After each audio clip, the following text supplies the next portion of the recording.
જય શ્રી કૃષ્ણ મિત્રો, સ્વાગત છે તમારું અમારી ચેનલ રાધે ગુજરાતી સ્ટોરીમાં। તો મિત્રો, જ્યારે પણ કોઈ મનુષ્યનો સારો સમય આવવાનો હોય ત્યારે તેને શાસ્ત્રો મુજબ અમુક સંકેતો મળવા લાગે છે।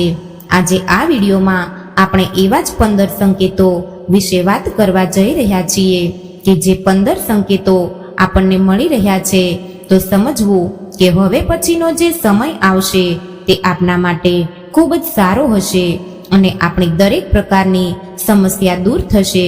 પછી તે સમસ્યા સેહતની હોય કે પછી ધંધો કે દોલત કે નોકરી ધંધાની હોય, જ્યારે પણ સારા સમયની શરૂઆત થવાની હોય છે ત્યારે અમુક સંકેતો શાસ્ત્રો મુજબ આપણને જોવા મળે છે। તો ચાલો જાણીએ કે કયા કયા 15 સંકેતો આપણને મળે છે। ખાસ દરેક ભાઈઓ બહેનો તેમજ વડીલો આ વિડીયોને અંત સુધી નિહાળજો। આ વિડીયો આપના માટે ખૂબ જ ઉપયોગી સાબિત થશે। સંકેતોની વાત કરીએ તેના પહેલા એકવાર વિડીયોને લાઈક કરી અને સબસ્ક્રાઇબ જરૂરથી કરજો અને કોમેન્ટ બોક્સમાં જય મા લક્ષ્મી જરૂરથી લખજો, જેથી કરીને મા લક્ષ્મીની કૃપા આપના પરિવાર પર હંમેશા બની રહે। નંબર 1, અચાનક જ સવારમાં વહેલા નીંદર ઉડી જવી। તે સૂચવે છે કે આવનારા સમયમાં આપણા માટે કંઈક શુભ થવા જઈ રહ્યું છે। રાત્રે સૂતા હોય અને અચાનક જ 2 થી 5ના સમયગાળામાં આપની નીંદર ઉડી જાય તો સમજવું કે આવનારો સમય આપના માટે ખૂબ જ શુભ સાબિત થશે। 2 થી 5નો સમય જેને બ્રહ્મ મુહૂર્ત ગણવામાં આવે છે, આ સમયમાં નીંદર ઉડવી ખૂબ જ શુભ માનવામાં આવે છે। નંબર 2, ઘરની બહાર નીકળતી વખતે આપણને ક્યાંય પણ રસ્તામાં ગાયોનું ઝુંડ જોવા મળે છે તો તે શુભ સંકેત છે કે આપ જે પણ કામે જઈ રહ્યા છો તેમાં પૂરેપૂરી સફળતા મળશે અને નોકરી ધંધા પર જઈ રહ્યા છો તો આવનારા સમયમાં નોકરી અથવા તો ધંધામાં બરકત આવશે। નંબર 3, પૂજા કરતી વખતે તમારા ઘરના મંદિરમાં રાખેલા ફૂલો બીજા દિવસે પણ તાજા જોવા મળે છે તો આ એક સંકેત છે કે તમારા ઘરમાં ભગવાનનો વાસ રહેલો છે અને તમારું ઘર પોઝિટિવ ઉર્જાથી ભરેલું છે।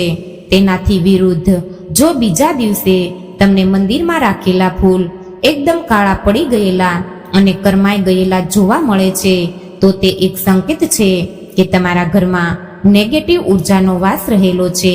આવા સંજોગોમાં રોજ ગુગળ કે કપૂરનો ધુમાડો ઘરમાં કરવો જોઈએ અને ઘરમાં પૂજા પાઠ પણ કરવા જોઈએ।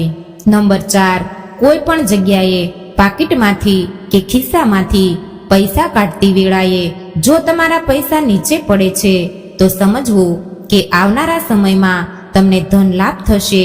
આ સંકેત છે લક્ષ્મી માતાજીની કૃપા આવનારા સમયમાં આપ પર બનવાની છે તો ખાસ આવા સમયમાં મનોમન લક્ષ્મી માતાજીનું નામ લેવું પણ ખૂબ જ શુભ માનવામાં આવે છે। નંબર 5, આપના ઘરમાં નાના સિક્કાઓ અને સિલ્લર પૈસાઓ જ્યાંને ત્યાં રખડતા જોવા મળે છે તો લક્ષ્મીજીનું અપમાન છે। ઘરમાં જોવા મળતા સિક્કા અને નોટો હંમેશા સાચવીને રાખવા જોઈએ। તમે તેને મંદિરમાં પણ રાખી શકો છો, જેનાથી લક્ષ્મી માતાનું અપમાન થતું નથી અને ઘરમાં ક્યારેય ધનનો અભાવ પણ થતો નથી। નંબર 6, ઘરના આંગણે રાખેલા બૂટ અને ચપ્પલ વેરવિખેર પડ્યા હોય તો તેને વ્યવસ્થિત રીતે ગોઠવીને રાખવા જોઈએ। આવી રીતે અસ્તવ્યસ્ત પડેલા બૂટ અને ચપ્પલથી માતા લક્ષ્મી નારાજ થાય છે અને તમારા ઘરમાં સારા સંકેતો મળતા નથી। તેનાથી વિરુદ્ધ ઘરમાં કંકાસ વધે છે, એટલા માટે ખાસ જે પણ પગરખા હોય છે તેને વ્યવસ્થિત જગ્યા પર રાખવા જોઈએ। નંબર 7, આપના ઘરમાં રોજ ઘર કંકાસ થતો હોય અથવા તો નાની બાબત પર ઝઘડા થતા હોય તો 2 થી 3 દિવસે એકવાર ઘરમાં ગુગળનો ધૂપ જરૂરથી કરવો જોઈએ। આવું કરવાથી ઘરમાં નેગેટિવ ઉર્જાનો પ્રવેશ થયો હોય તો તે બહાર જતી રહે છે અને રોજ સવાર સાંજ ઘરમાં નિયમિત રીતે પૂજા પાઠ કરવા જોઈએ। નંબર 8, જ્યારે પણ તમે બહારથી આવો તો ઘરે આવતાની સાથે જ ખાસ હાથ પગ અને મોં ધોવાની આદત રાખો। આવું કરવાથી બહારથી આવેલી કોઈ પણ નેગેટિવ ઉર્જા આપણા ઘરમાં પ્રવેશ નહીં કરે। નંબર 9, મંદિર માટેનો કોઈ પણ સામાન આપ જ્યારે પણ ઘરે લાવો છો તો પહેલા તેને બહાર રાખીને 1 કે 2 અગરબત્તી તેના ઉપર કરવી ખૂબ જ શુભ માનવામાં આવે છે. આવું કરવાથી ઘરમાં પ્રવેશતી પોઝિટિવ વસ્તુ સુરક્ષિત રહે છે. નંબર 10, ઘરમાં આવેલા મહેમાનોનું ક્યારેય પણ અપમાન ના કરવું જોઈએ. જો આપના ઘરે આવેલો મહેમાનનું અપમાન આપ કરો છો તો આનાથી ધનના દેવતા નારાજ થાય છે. મહેમાનને હંમેશા અતિથિ દેવો ભવના સૂત્રથી સન્માન કરવું જોઈએ. મહેમાન આવવું તે ઘર માટે ખૂબ જ શુભ માનવામાં આવે છે. નંબર 11, જો તમે ક્યાંય નોકરી કરી રહ્યા હોય અને અચાનક જ તમારા બોસનો ફોન આવે છે અથવા તો તમારા જે પણ સિનિયરનો ફોન આવે છે અને કોઈ પણ બાબતમાં તે તમારા વખાણ કરવા લાગે તો સમજવું કે આવનારા સમયમાં આ એક શુભ સંકેત છે કે આપનું પ્રમોશન થઈ શકે છે. નંબર 12, જો તમારે કોઈ પાસેથી પૈસા લેવાના હોય અને સવારમાં તેનો કોલ તમારા ફોન પર આવે છે અને તમને પૈસા માટે કહે છે તો પણ આ એક સંકેત છે કે આવનારા સમયમાં નાણાકીય બાબતમાં તમને ખૂબ જ લાભ થશે. તેમજ જો આપના પૈસા ક્યાંક રોકાયેલા છે તો થોડા જ સમયમાં તે આપને મળી જશે. નંબર 13, જ્યાં પણ ઘરમાં સવાર સાંજ ભક્તિમય ગીતો અને ભજન ગવાતા હોય છે તે ઘર માટે ખૂબ જ શુભ માનવામાં આવે છે. આવા ઘરમાં હંમેશા ભગવાનનો વાસ રહે છે તેમજ પરિવાર હેમખેમ રહે છે. નંબર 14, રોજ નિયમિત રીતે ચોખ્ખા ઘીનો દીવો ભગવાનને કરવામાં આવતા ઘરમાં ક્યારેય પણ નેગેટિવ ઉર્જાનો વાસ થતો નથી. જે ઘરમાં નિયમિત રીતે અગરબત્તી અને તુલસીના છોડની પૂજા થાય છે તે ઘરમાં હંમેશા સુખ અને શાંતિ રહે છે.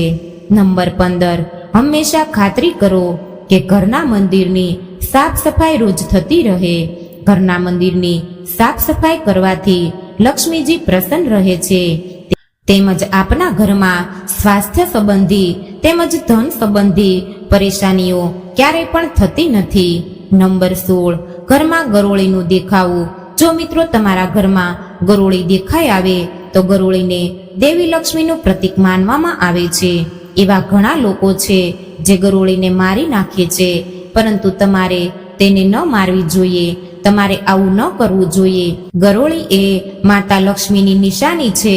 શાસ્ત્રોમાં વિષ્ણુ પુરાણ અનુસાર એવું કહેવામાં આવે છે કે જો તમે તમારા પૂજા રૂમમાં દરરોજ ગરોળી જુઓ છો અથવા તો તમે પૂજા કરતા હો ત્યારે તમારી નજીક ક્યાંય પણ ગરોળી જોવા મળે છે તો તેને શુભ સંકેત માનવામાં આવે છે.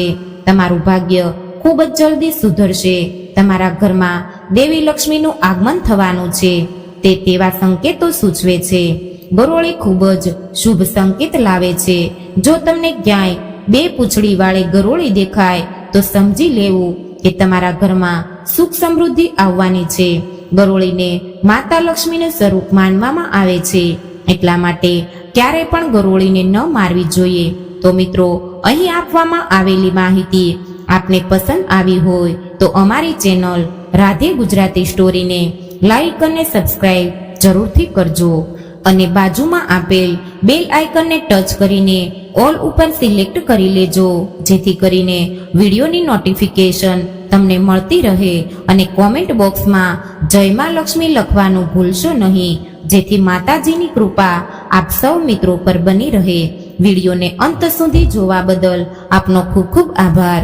જય શ્રી કૃષ્ણ. રાધે રાધે. હર હર મહાદેવ.